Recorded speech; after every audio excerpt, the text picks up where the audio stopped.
Hi, I'm Wells Hanley, and welcome to I Wrote This Song For You, a podcast where I share songs I wrote for people I know, or for people I don't know.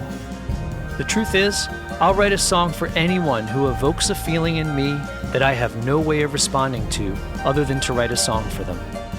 So let's meet today's guest and hear their song. Today I'll be sharing a song that I wrote for my friend Moira. Moira is a retired elementary school music teacher living in New York City, and she's also a fantastic singer. We've known each other for many years through my work in New York as an accompanist, a creative coach, and a musical director. Over the last 20 years or so, Moira and I have collaborated on a number of live performances as well as recordings. We work frequently with her director, Jerry Geddes, who's also a friend of mine, and has been instrumental in helping Moira shape her creative vision. Some years back, Moira was diagnosed with retinitis pigmentosa, which is a rare eye disease, causing a gradual narrowing of the field of vision and eventually leading to total blindness. In the time since her diagnosis, Moira has lost the majority of her vision, but continues to perform despite her disability. So, at one point a few years ago, we had just finished doing a run of shows together, and I was talking to Moira about what's next, and she mentioned that she had the idea to create a one-woman show called Witness. And when she said that word, I saw an image of her standing on a stage delivering a song entitled I See You With My Heart. Now, though the title landed for me immediately, there was a long process that followed where I was trying to write a song to fit that title that was also suited to Moira's voice and singing style. During that process, I thought a lot about what does it mean to really see someone? And what does it do to a person to really feel seen? And as I began to see the world through the lens of these questions, I realized that I had always experienced Moira as a person who genuinely sees people. And I also came to recognize just how many of us don't take the time or have the ability or interest to truly see other people. So it took a while, but I did eventually finish the song, and I'll be sharing it with Moira and with you at the end of today's episode. So Moira, I don't think we've actually ever talked about this, and I'm curious to know, where did you get the idea to call your next show Witness? I had met with Geddes for lunch and was talking to him about my experiences as a child, the different things that I saw growing up in the 60s in the South.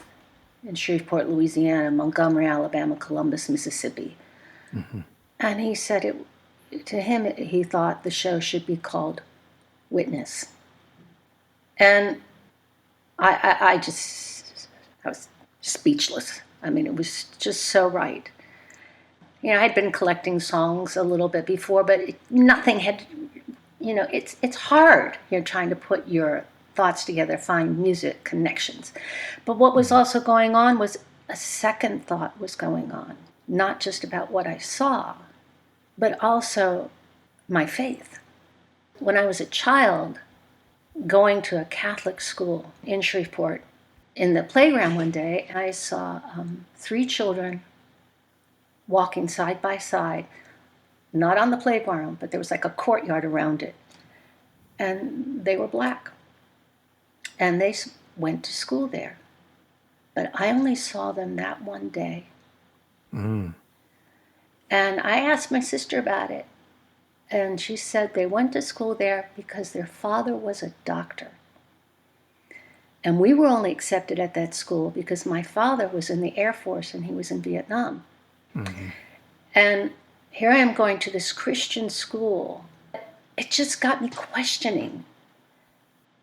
I remember seeing a drinking fountain, and it was an old porcelain one, and it had 3 handles, and it was child's height, kindergarten height, around that courtyard, that playground. And that's where we used to drink from. And when I went back to Shreveport years ago with my youngest brother and a couple of siblings, we went back to that school, and that same fountain was there. And what flashed in front of my eyes was the sign that said, whites only. And all I could think of was those 3 children walking side by side, and there's no other water fountain to drink from. Ooh. And I never said anything. When I lived in Michigan when I was 5, I had a friend that I played with, and my parents told me I couldn't play with them. I said, why not? Is it because she's black? And my mother said, no. It's because her father is a non-commissioned officer. My father was an officer, and so I couldn't associate with them. I'm 5 years old, and I'm questioning my mother. Mm-hmm. So it wasn't race, but it was rank. Right. And my mother's not a racist. She's born in Brooklyn, it's just, that's not, I think living in the South was hard for her. Yeah. But these things got me questioning.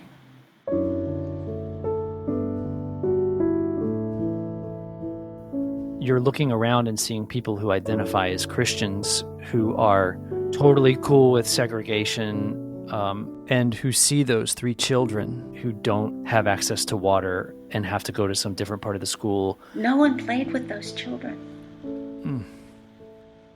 I guess, knowing what it feels like to be an outsider as a child that's moved around a lot. I just feel other people's pain. I may not understand it, but I don't want it for them. It's like, I keep praying, God, open our hearts to love one another.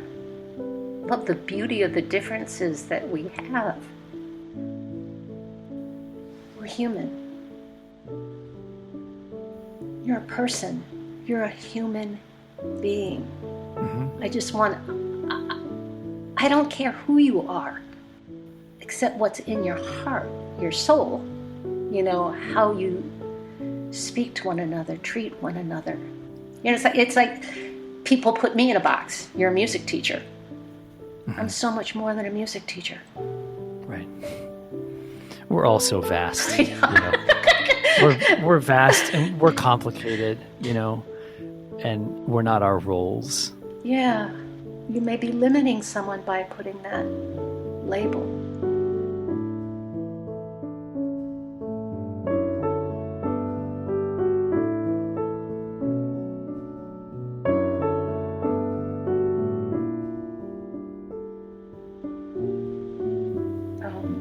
There was a period of time where I lived with my disability in hiding because of my job. Though, my family knew about it and people that I knew you knew about it.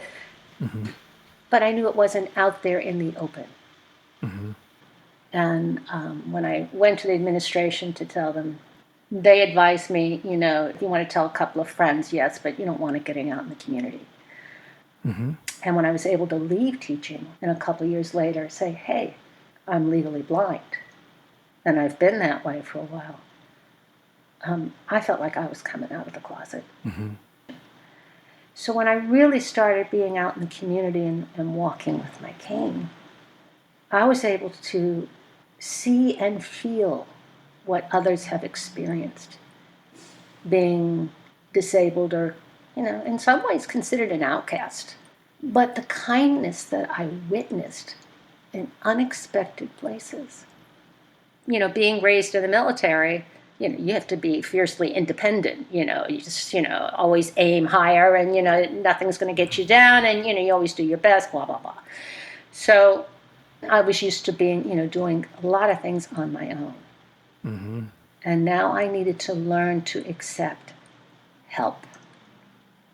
And at that point, I still had more vision than I do now. But I would, walk down the street with my cane and people would offer to help. And at first, I wouldn't accept the help. Because, mm-hmm. nope, I'm good. Thank you. I appreciate it. Moira, practice saying, yes, that would be lovely. Thank you. I appreciate it. Mm-hmm. And the thing is by saying thank you and accepting their help, I was allowing them to give and teaching myself to accept more than just my disability, but help and being accepted for, how my life has changed. It makes me think about when like these corporate offices will go out and do these like team building exercises, or like in summer camp, like trust falls is part of it. Like you're doing trust falls in New York City, like on every day. Yeah. You're like the extreme trust faller. Yeah. There are moments when I'm out there and yes, I'm in a place where it's dark and I can't see. And I'm just trusting my cane and God and that I'm going to be okay. Mm-hmm. And I am. I am.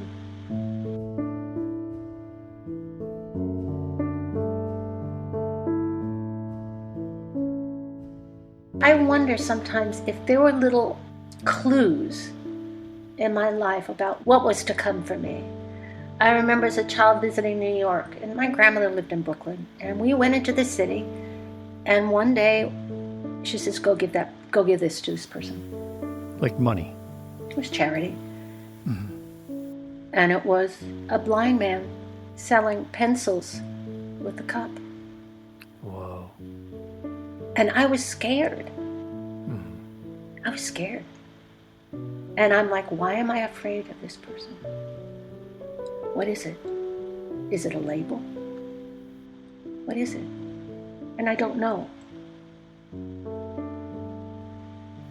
I've had people, construction people, that have come to help me, and they're like, I'm told that if I touch you, I'm going to get hit. And I laughed.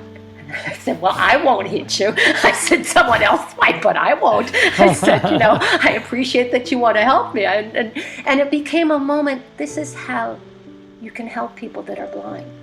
Right. I felt like this is my way of giving back. Right now, this cane is working for me because it's humbling me and it's enabling me to have a connection with another human being. That it's okay to be who you are.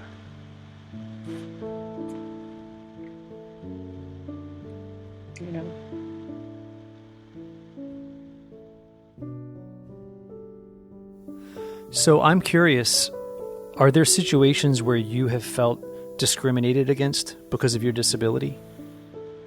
I used to feel like I had a target on my back, like I was like a bullseye. Mm-hmm. And you could see when I'm walking with my cane, people see you walking and they would scoot to the other side, way over the other side. Oh, I got to get out of their way, or whatever. Right. And one time I remember I was walking and some woman she was from another country and she was going, blind, blind. I don't know what language she was saying, but it was like the woman's blind and, she's diseased. We got to get away from this woman. One of these feelings. And it was so hard for me and I would burst into tears just, to accept this. Another incident going to the elevator, and the elevator opens and someone's coming out and I didn't really see them coming out. And they were disabled. And they started ranting at me for being in their way. And I said, excuse me, I'm legally blind. I didn't see you. And how the whole attitude changed. It's like, oh, you're in the club. Yes. And there was another time when I was walking to this appointment. It was a weekly appointment, and I knew there was construction on the street at a certain point, and I'd have to make a right and go in the street and make a left and then make another right around this construction zone and then go back on the curb, and I'd go straight ahead. There was an individual on a stoop, mm-hmm. and they're in a wheelchair. And he doesn't know that I can see that he sees me. And, hey, there's construction ahead. Straight. Make a right. Make a left. Straight ahead. You're good. And then I hear him say, man, she's worse off than I am. And I just... Oh, that's harsh. But it wasn't. It was him recognizing, he thought his life was bad. And he's like, man, she's got it worse than me. Mm-hmm. And I'm thinking, he doesn't know that I can see him. I don't know that man from Adam, but I love him for that. And if one thing that this disability has taught me is that, people are there to help. And I call them my angels. They just appear out of nowhere. I'm in the subway and I have to go, I don't know, all the way around or whatever. And all of a sudden, where are you going? and they will take me where I need to go, put me on the train, and they're not even going in that direction.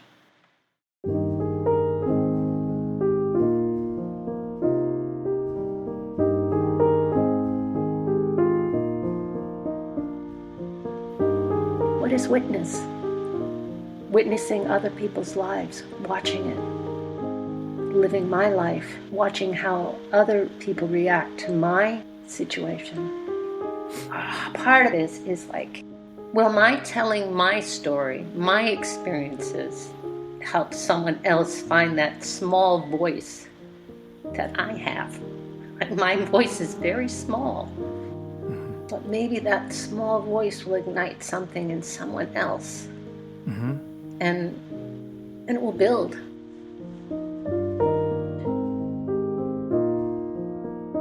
So before I share your song with you, I want to share a story. You might not even remember this, but this was a few years ago when you had just recognized that you were going to need help getting on and off the stage for shows. And we decided that I would lead you onto the stage at the beginning of the show.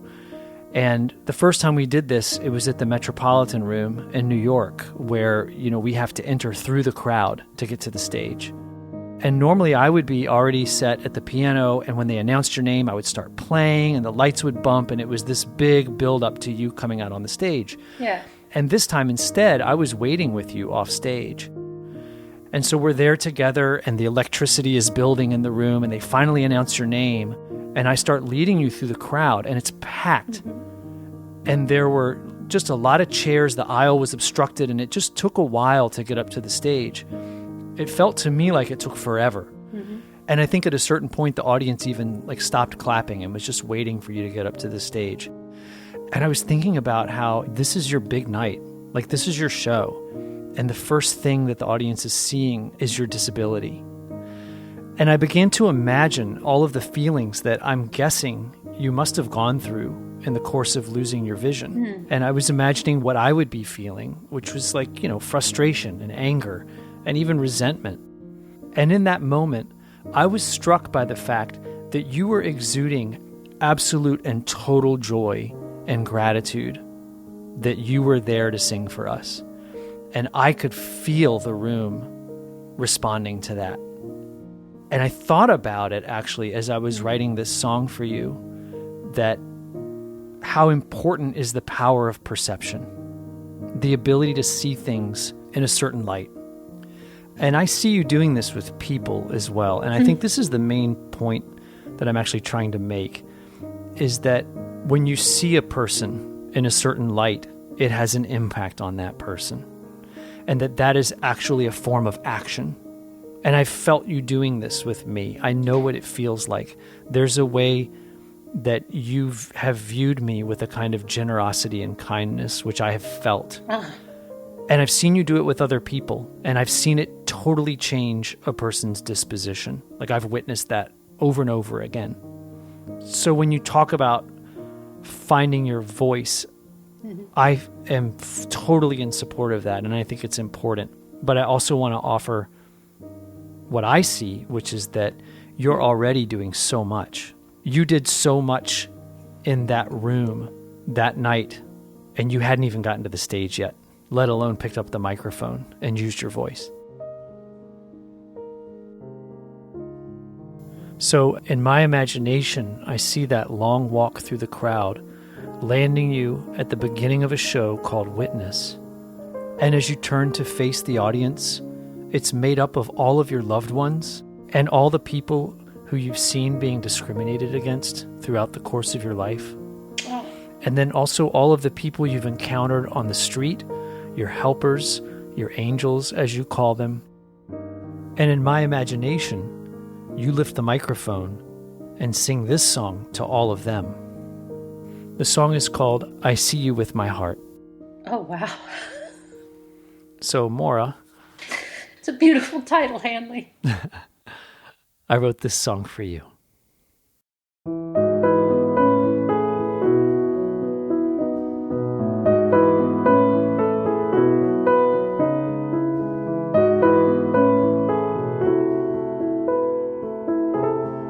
don't be afraid that I might not see you.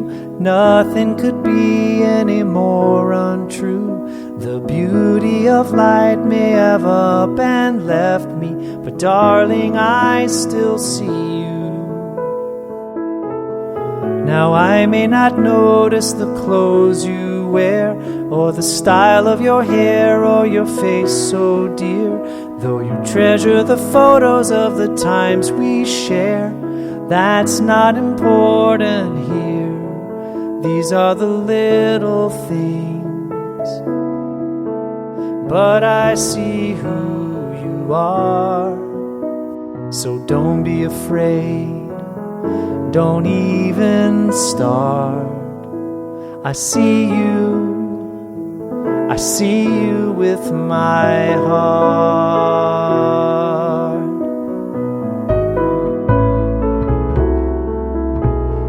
Lately you cry when little things confound me, and it lightens your load when I reach for you.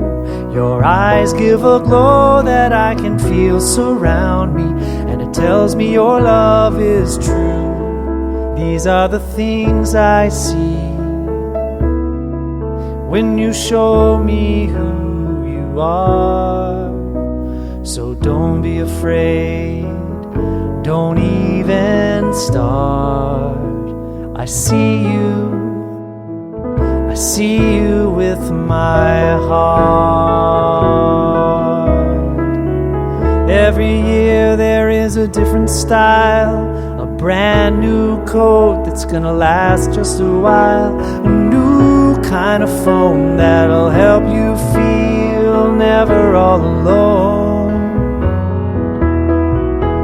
I was told and I did believe, don't judge by the cover, that the eyes deceive, and they do. Now I know it's true,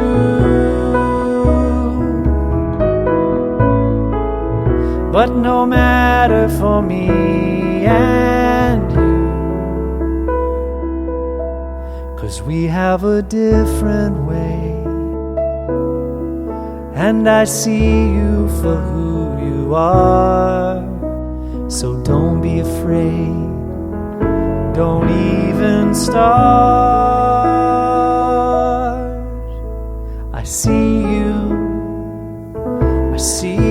with my heart. I see you with my heart.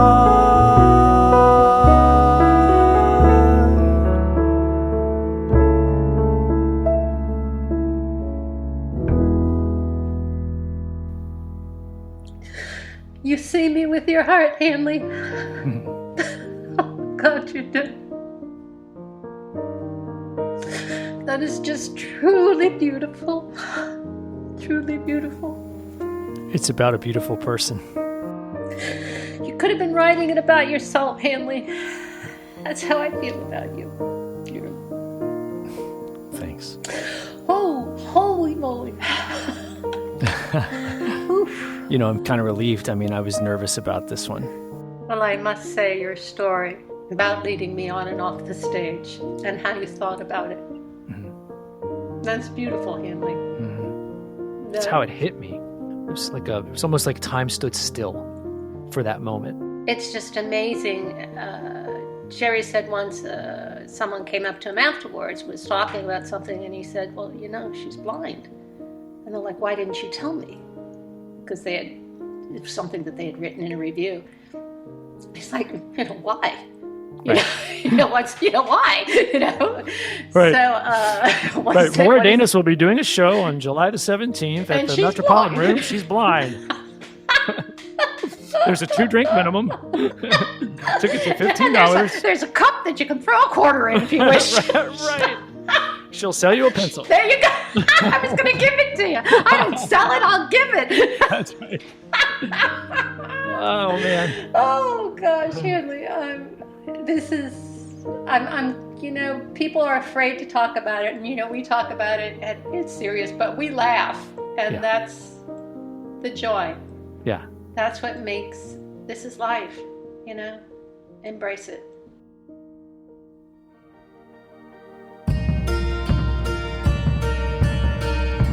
You've been listening to I Wrote This Song For You.